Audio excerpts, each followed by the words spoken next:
Our immortal, our immortal ancestor, El-Hajj Malik El-Shabazz, aka Malcolm X, wanted Spike Lee to tell his story. We're going to find out why that matters in this week's live stream of the movie Insurrectionist.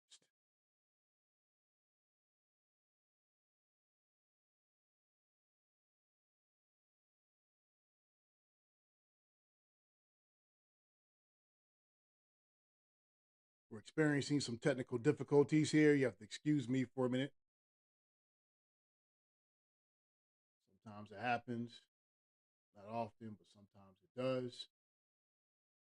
With the hell with the theme, let's go ahead and get right into this broadcast for today. So, welcome to the movie Insurrectionist. I am your host, Rashad, and welcome to this week's live stream. Today is May 19th, 2026, which is the 101st birthday of our immortal ancestor, El-Hajj Malik Shabazz, aka Malcolm X. To celebrate our immortal ancestor's birthday, we're going to discuss the making of the definitive biopic of his life, X, starring Denzel Washington, directed by Spike Lee, and released in November of 1992. And we're also going to discuss why it matters and that we, as foundational Black Americans, should tell our own stories. The powers that be tried to prevent an FBA storyteller from telling the story of Malcolm X, and by grit, persuasion, and destiny, our brother Spike Lee made sure Malcolm X's story was done by someone from Malcolm's lineage. And as with every story that I tell on this channel, we must start with the beginning to illustrate how the 1992 Malcolm X movie was made. So let's begin. The making of this film started at a place where many biopics start, in print. On October 29th, 1965, the Autobiography of Malcolm X, as told by Alex Haley, was published. And this book was a collection of interviews conducted by journalist Alex Haley with Malcolm X between 1963 to 1965. The book, of course, was told by Alex Haley, but of course, Malcolm X's story from the beginning of his life, where he was the son of a Garveyite preacher, to living as a street hustler, to his transformation and re education within prison, to his ascension within the Nation of Islam, and ultimately starting his own organization, the OAAU, Organization of Afro American Unity, and Muslim Mosque Incorporated. But of course, unfortunately, Malcolm wouldn't live to see his autobiography published, since he was assassinated early that year on February 21st, 1966. Once the book hit the shelves, it was an instant bestseller. The Autobiography of Malcolm X, as told by Alex Haley, was a critical hit. The New York Times described it as a brilliant, painful, but important book, and it received the Anisfield Wolf Book Award in 1966. However, the book received a ton of backlash from conservative and liberals within the Black and white community. Some referred to the book as a guide to crime and chaos and suggested that it should be banned from publication. Despite this criticism, the Autobiography of Malcolm X was still able to sell nearly 6 million copies by 1977. Within With this literary success of the book, American film producer, actor, screenwriter Marvin Worth read the Autobiography of Malcolm X and purchased the rights so he could produce it in a film. Initially, he hired James Baldwin and Arnold Pearl to develop the screenplay, but the project transitioned into a documentary which was released in 1972. Being narrated by James Earl Jones, the Malcolm X documentary was a critical hit and nominated for Best Documentary Feature at the 1973 Academy Awards. Although Warner Brothers financed the documentary, The narrative feature film languished in development for over 20 years, but they eventually pushed the project into production in May 1990 with Marvin Wolf as the producer and Norman Jewison as the director. But wait, let's pause for a minute. If you are getting some gems with this broadcast, please do us a favor by pressing that like button and share this broadcast with your friends. And also give me a fire emoji in the comment section. Let's go ahead and continue on with this. Now, Warner Brothers, they took over 20 years to finance a Malcolm X biopic, but suddenly they changed their minds. What changed? Well, by 1990, there was a cultural shift. Grand Verbalizer, what time is it? Grand Verbalizer, what time is it? Grand Verbalizer, what time is it? African, very African. Come and step in brother's temple, see what's happening. You'll taste the bass flow coming from a zero. Tell me what a sissy know. Funk a lesson is a new flow. Stalking, walking in my big black boots. Living off the earth, eating herbs and fruits. The children await me by the mountain and the river and gather round the fire for the scroll that I deliver. Let's speak of a house that's from the sand to the sky. And devils ever doubt and wanna measure how high. Your logic reveals you, your mind can't catch it. Dimensions of a god go far beyond brackets. Come into my oven, devils, come and you burn. I can always be a vulture with a strength and black word. You're pissing me off because you swear you're higher level. Back to your cave, get yourself together. Chili and Magilla, chocolate and vanilla. How can polar bears swing on vines with the gorillas, please? And this is what happened. By 1990, the landscape had completely changed. And hip hop was now a dominant force within Black America. And it wasn't the hip hop that you see today, where you had degenerate hip hop. You got people talking about being prostitutes, pimps, and hoes, or anything like that. But hip hop that pushed to our roots, told us that we have to go back to Africa. We should look within ourselves as Black people. You had groups like X-Clan. You had groups like Public Enemy, groups like Poor Righteous Teachers that was around during this time, KRS-One. And you look on them, their album cover that's on this page right here, you actually see Malcolm X among other of our icons here in the United States, and icons not just in the FBA community, but also in the diaspora of Africa. And of course, you had other images. Think very deeply.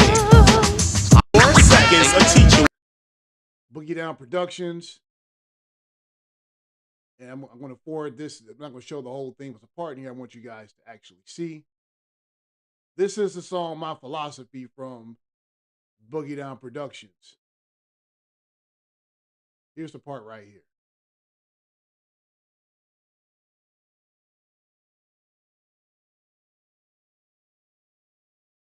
Begin to say. I play the 9 and you play the target. You're all on my name, so I got full names. I'm so and so. I'm this, I'm that. Huh. But they all just wick, whack. Let me go back there for a second in case you missed it.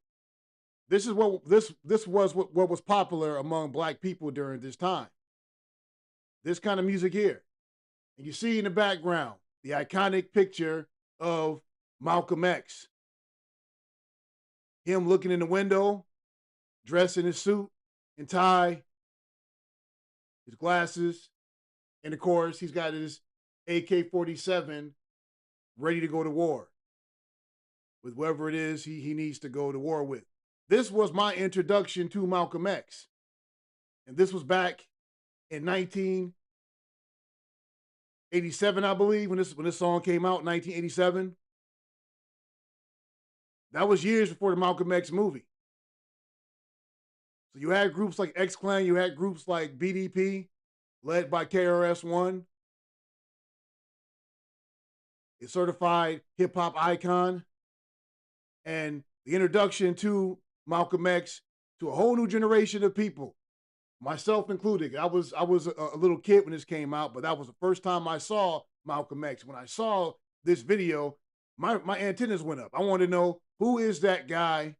Who is the brother with the glasses with the weapon in his hand? Who is that? Why is he so important? And then, of course, about a year or two later, good morning. we're not quite there yet, my bad. Playback. Then about 2 years later, when this came out,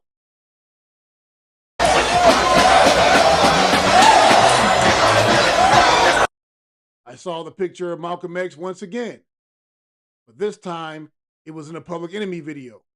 The theme song for the 1989 movie, Do the Right Thing. I've all heard this song before, but I'll play a little bit of it. You see in the back there, very prominently right next to the PE logo, to the right, you see a picture of Malcolm X. For many of us who were Gen X and millennials, this was our introduction to Malcolm X. 1989, the number, another summer. Sound of the funky drummer. Music hitting your heart, cause I know you got a soul. Hey, listen if you're missing, y'all. Swinging while I'm singing. Hey, giving what you're getting. Know what I knowin'. While the black man's sweating. In the rhythm I'm rolling. Gotta give us what we want. Gotta give us what we need. Hey, our freedom of speech is freedom of death. We got to fight the powers that be. Fight the power. Fight the power. Fight the power. You saw the Malcolm X sign in the back again. But once again, for those of us who are millennials, those of us who were Gen X, this was our introduction to Malcolm X. We all agree. And probably the first time I heard him speak in one of his speeches was from this song right here. We all agree tonight, all of the speakers have agreed that America has a very serious problem. Not only does America have a very serious problem, but our people have a very serious problem. America's problem is self-destruction. Yeah, for self-destruction. Self-destruction. Yeah, for self-destruction. Self-destruction. Yeah, for self-destruction. Self-destruction. Yeah, for self-destruction. Well, today's topic, Not gonna play the whole entire song, but you guys get the point. Once again, Malcolm X showed up for a third time. Now this came out, I think, a year before Do the Right Thing. I think this came out in 1988. Self-destruction. But the first time for many of us that we actually heard Malcolm X actually speak was in this video. So we saw him in rap videos during the mid to late 80s and 1990. But for many of us, this was our introduction to Malcolm X. This is what was going on in 1990 when they greenlighted the film. And the last thing I want to show you, this came out in 1990, the year that the movie was greenlit. And in this particular song by rapper Big Daddy Kane, it features El-Hajj, who is the daughter of Malcolm X. She has a verse in this. We go ahead and play it. It's at the very end. I won't play the whole thing, but you guys can hear part of it. It's from his album Taste of Chocolate. Message is clear, like the women of long ago. I am also here, also to show. I have the courage, have the strength. I'm for equal opportunity, no matter the length of time. Show me a sign. Should I rely on a subliminal message? Should I question what would seem to be lies told to me? Yes, indeed, so let me speak.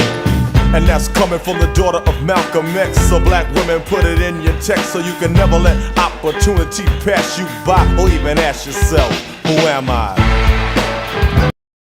So this was the kind of music that was prevalent during that time. You had KRS-One, you had Public Enemy, you had Big Daddy Kane, and many, many other rappers I can think of.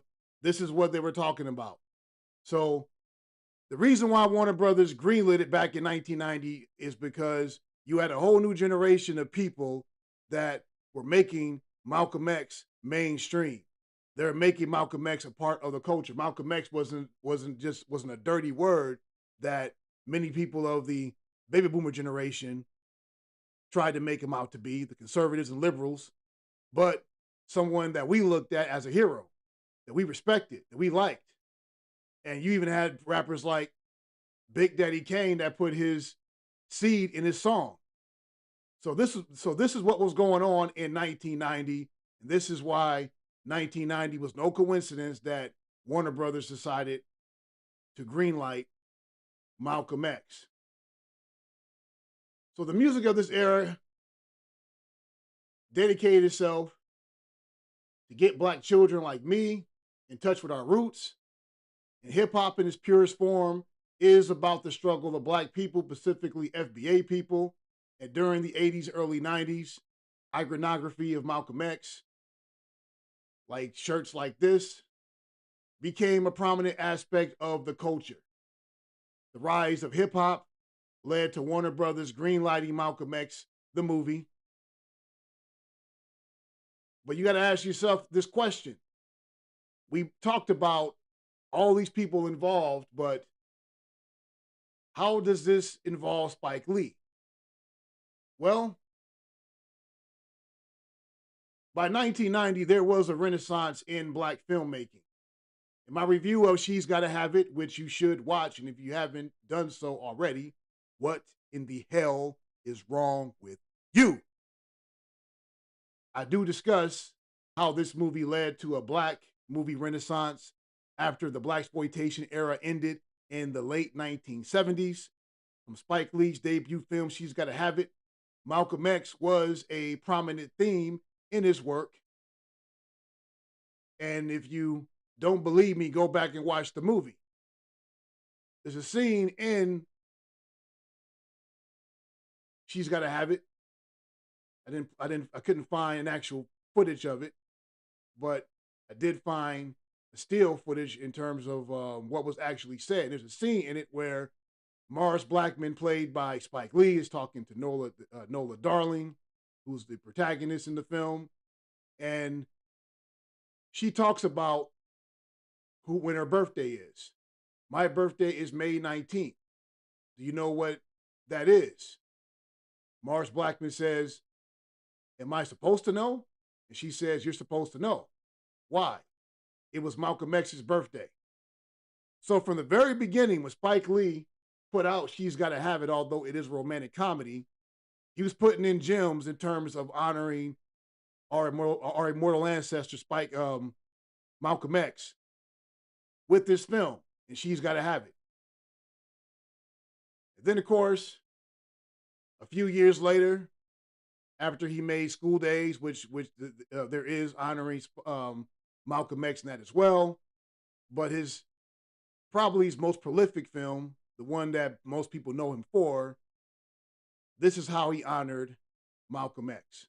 Good morning. My name is Smiley. This is Malcolm X. And this is Martin King.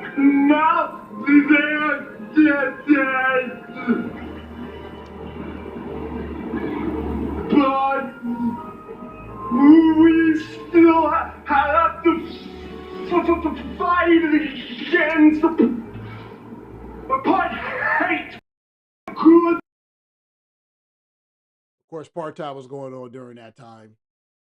But in Do the Right Thing, although he had a character who had some mental challenges, he's still honoring Malcolm X. This was in 1989, before the movie came out. So all these things that you see, the music, much of the black movies that were prevalent during that time, And there's another, I'm going to show you one more image. This is actually from the movie House Party 2. Queen Latifah, back in the 90s. For some of you, you probably never seen her like this before. But this is what the energy was like in 1991, a year before Malcolm X came out. And you understand why 1990 was the year they greenlit. Knowledge is power. Knowledge is. You see, more iconography of Malcolm X, a puppet of Malcolm X, someone honoring Malcolm X. Knowledge is power. Knowledge is power. Knowledge is power. Now, if we allow the administration to cut back on ethnic studies, we will be letting them deny the contributions of all of our cultures that made this country great. Knowledge is power. Knowledge is power. So this time, as you can see, was a time of Black consciousness and radicalism. It was becoming mainstream. And us honoring Malcolm X was the beginning of that. There's other shows that you could probably watch during that time that have this similar theme. A Different World, or Fresh Prince of Bel-Air, among other movies that are out there that actually honored Malcolm X. But these are one of many projects during this time where you actually saw that.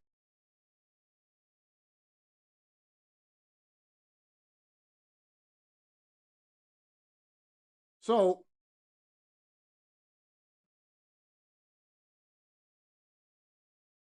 I discussed how this movie led to a Black movie renaissance after the Blaxploitation era. And a year after Malcolm X was greenlit, this is how Spike Lee presented Malcolm X to the world. Hold on here. I'm having all kinds of technical difficulties today, but we're going to work through this. Having all sorts of technical difficulties. This video I want to show you guys. For some reason, it's not working.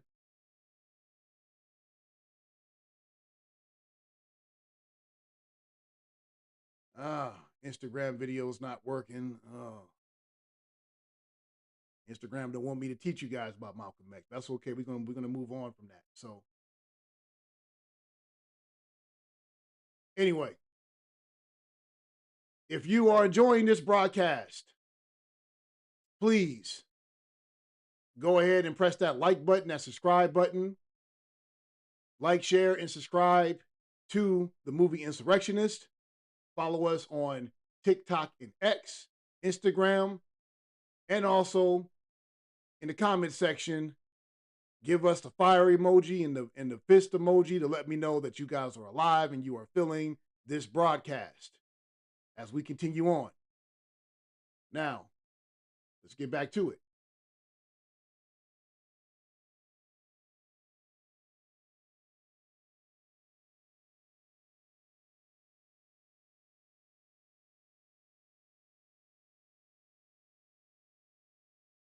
So although the Malcolm X movie was greenlit, Spike Lee still wasn't attached to the project. He read in entertainment articles during May 1990 that Norman Jewison, let me show you what Norman Jewison actually looked like. Where is he? Norman Jewison.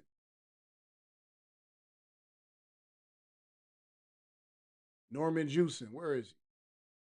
There he is. This was the guy that Warner Brothers originally wanted to direct Malcolm X. He's a Canadian director. He actually did have a history. He passed away in 2024, but he actually did have a history of directing Black subject matter. He directed A Soldier Story, and he also directed Hurricane, the movie where Denzel Washington received his next Best Actor nomination. But this was the guy that initially they wanted to direct Malcolm X, was Norman Jewison. Spike Lee, he had to create a campaign in order to make sure he was director of this film. Because Spike had a dream since film school at NYU to make a biopic about Malcolm X. And Warner Brothers did not want to hire him, although he was known to direct movies about racial politics impacting African Americans. As I talked to you before, his movie Do the Right Thing is about that. Jungle Fever is about that as well as to a lesser extent, School Days is about that. But Warner Brothers did not want Spike Lee. Didn't want him. So Spike, what he did was he created a media campaign.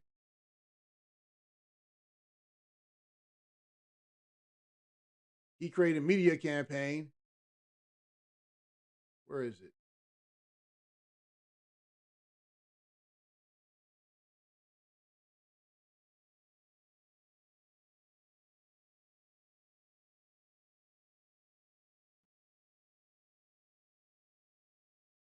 Oh, Lordy. Nothing's going right today, ladies and gentlemen. We don't need it. Well, Spike Lee created a campaign through print to explain that Norman Jewison, a white director, could never understand the cultural nuances of Malcolm X's life, and that he was the appropriate choice for this project because of his shared ethnicity with Malcolm X. And this is a conversation that we still are having today in 2026, where you have people who are not a part of the lineage, not FBA, but they're allowed to tell our stories. And a lot of us complain when they do that, what kind of stories are being told to represent our icons. The most notorious one is probably the movie Harriet, which was done by Cassie Lemons, who is Caribbean, and was portrayed by Cynthia Erivo, who is Nigerian by way of England, who has said some very disparaging things online about Black Americans. But this is who Hollywood, this is who they try to go to tell our stories. Spike, even in 1990, was challenging Hollywood about them trying to exclude us from telling the stories of our icons. So in addition, he constantly called Marvin Worth, producer who owned the rights of the production, for months to attach him instead of Norman Jewison. And eventually, Norman Jewison stepped down from the project, and Worth brought in Lee as director of Malcolm X. And this became a reunion between him and the movie's lead, our brother Denzel Washington. And the reason why Denzel Washington was attached is because Martin Worth always wanted Denzel Washington to play Malcolm X, because Denzel had portrayed Malcolm X in an off-Broadway production back in 1981 called When the Chickens Come Home to Roost. So he had already portrayed Malcolm X, and he figured since he had won the Academy Award for Best Supporting Actor for his role in Glory, he was a shoo-in and the appropriate person to play the part. But Denzel and Spike had worked together before on Mo Better Blues, so it was destiny by the ancestors that they would work together on this particular project. So Worth and Warner Brothers gave Lee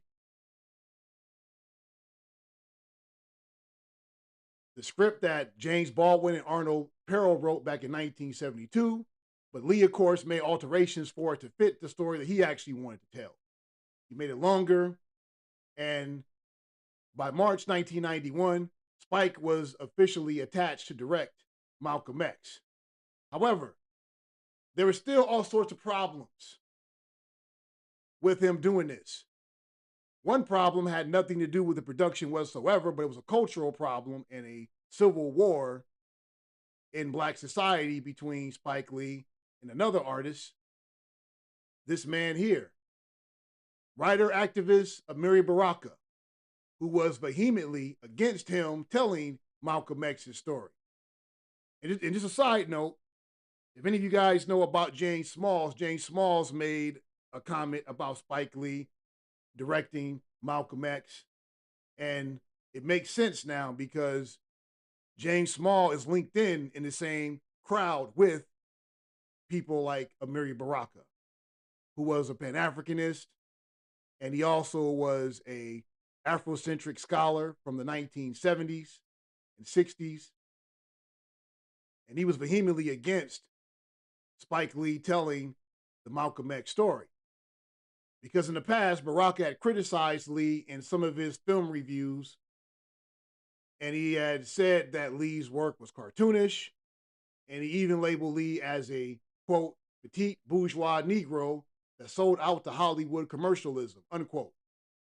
Baraka was so against Lee making the movie that he formed a protest group called the United Front to preserve the legacy of Malcolm X to pressure the director to do things his way. With this group, Baraka held a rally in Harlem during 1991 where he stated, quote, "We would not let Malcolm X's life be trashed to make middle-class Negroes sleep easier," unquote. Baraka's concern was Lee would glorify his earlier life as a hustler while minimalizing his anti-imperialist views in his later years to make him more palatable to mainstream audiences. So infuriated with this, Spike Lee responded to Amiri Baraka's public attacks. He sharply pointed at the fact that Amiri Baraka was a beatnik in the village while Malcolm X was alive, and he didn't move to Harlem until after his assassination. Despite all that, Lee pointed out that he will make the movie that he sees fit, just like Baraka gets to write his plays and reviews how he wants. But ultimately, these men came to a truce, but Baraka maintained his position after the film's release, stating that his worst fears about the film were actually realized. Nevertheless, the worst problem with the film didn't come from Amiri Baraka and his battle, but with the distributor, Warner Brothers. Originally, Malcolm X was supposed to be a 2-hour movie with a budget of $25 million. However, Spike Lee pushed for a $28 million budget because he felt the movie should be over 3 hours long, compared to another 3-hour epic, JFK, which Warner Brothers produced a year earlier. Begrudgingly, Warner Brothers agreed to Lee's request, and the principal production began on September 16th, 1991. They shot on location in New York, New Jersey, Boston, Saudi Arabia, Cairo, and Soweto, South Africa.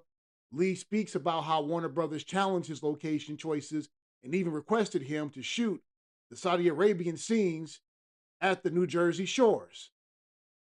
And you guys heard that right. If it sounds crazy, that's what actually happened. They wanted to shoot all the scenes for Mecca, Cairo, over at the Jersey shores.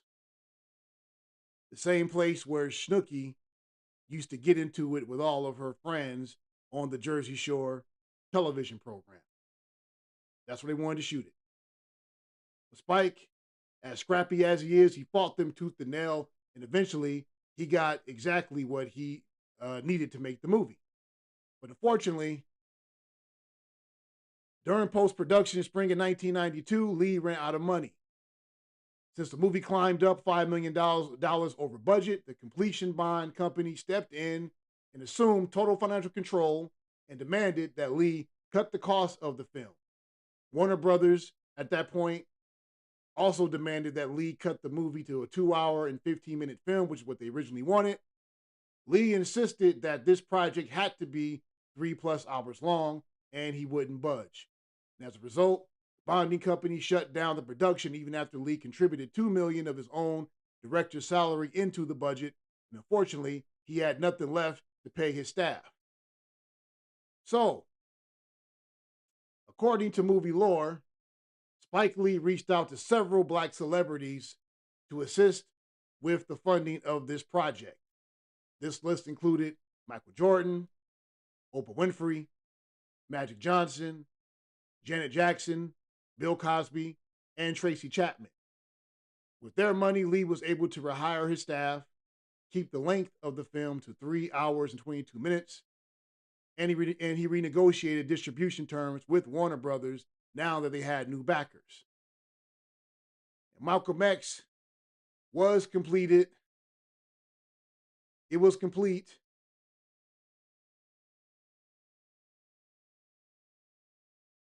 late summer 1992, as well as scheduled for a release on November 18th of that year. During the months between the end of post-production and its release, Spike Lee treated the movie like a standard, not as a standard Hollywood movie, but more like an aggressive, mid-front cultural movement. He wore Malcolm X attire, sold it at his 40 Acres and a Mule stores in Los Angeles and over in New York, demanded Black journalists from white-owned publications to interview him, and famously urged Black Americans to skip work and pull their children out of school to see the film because Malcolm X was a vital, unmissable piece of cultural and historical education, according to him. The poster just had the X, the letter X, and in the opening scene of the film, he tied the movie to current events by showing the Rodney King beating, which happened a year before the opening of Malcolm X. Upon its theatrical release, it grossed $48 million on a budget of $33 million. Financially, it was a modest success, but critically, it was hailed as a masterpiece on the level of epic biopics like Gandhi and Lawrence of Arabia. Denzel Washington was nominated for Best Actor for his portrayal of Malcolm X, and Ruth E. Carter was nominated for Best Costume Designer. Although neither of them actually won, but of course, they would go on and later on their careers and win in both of their categories. And although this movie was heavily criticized by the Nation of Islam for its portrayal of their most prominent figure, Elijah Muhammad, Malcolm X's wife, El-Shabazz, praised the movie and liked how Spike Lee portrayed her late husband's story. This, ladies and gentlemen, is the story of how the movie Malcolm X was actually made.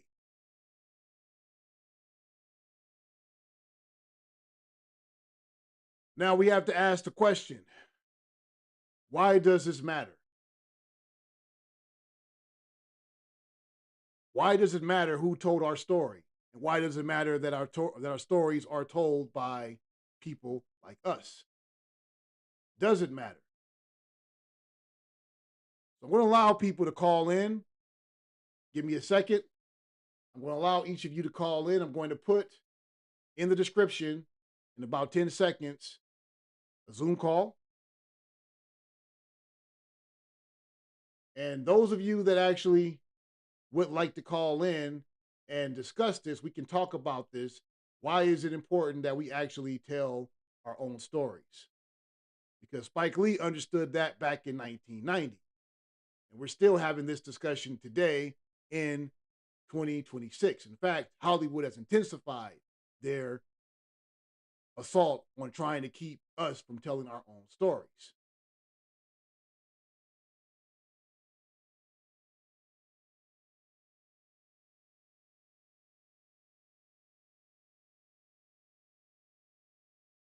Give me a second here in the Zoom.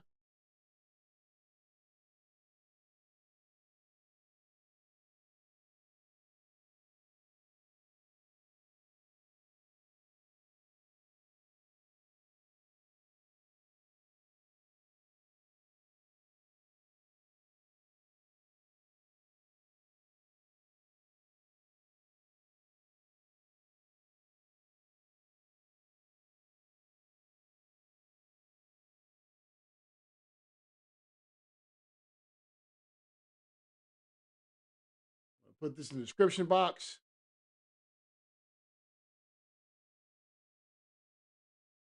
I always do this afterwards.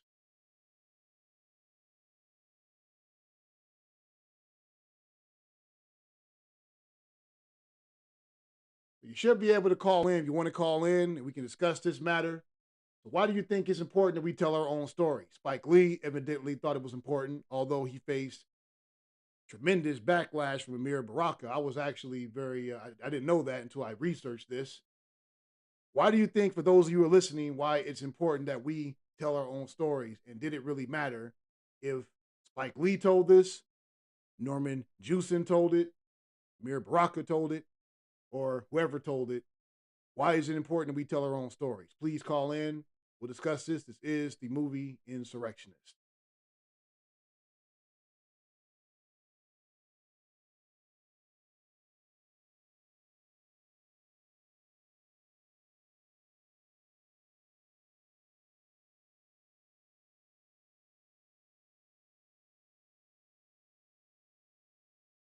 in the chat, in the Zoom, is the link. You should be able to come into it.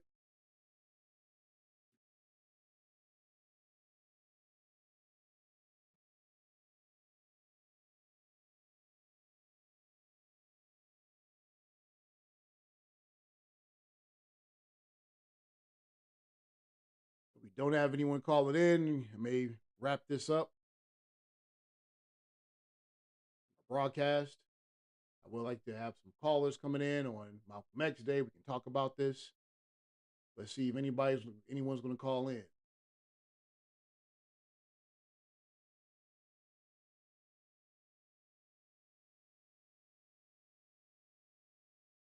Anyone to call in?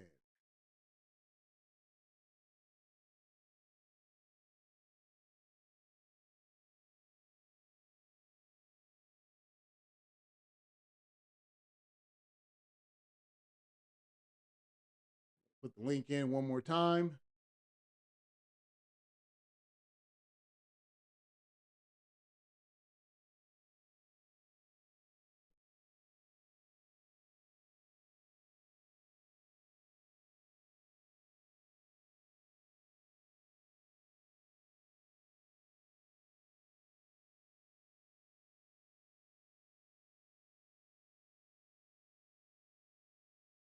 Refresh your page. You should be able to see the link.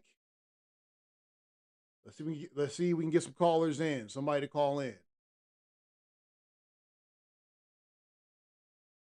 We had last week a couple of callers that came in. Let's see if we can get some people to call in and give us their 2 cents about the question I just asked. And does it matter who's telling our stories? Was Spike Lee right back then? Is that relevant for what we are dealing with today? Can't get any callers. I think I want to wrap this up. So I don't think anyone's calling in.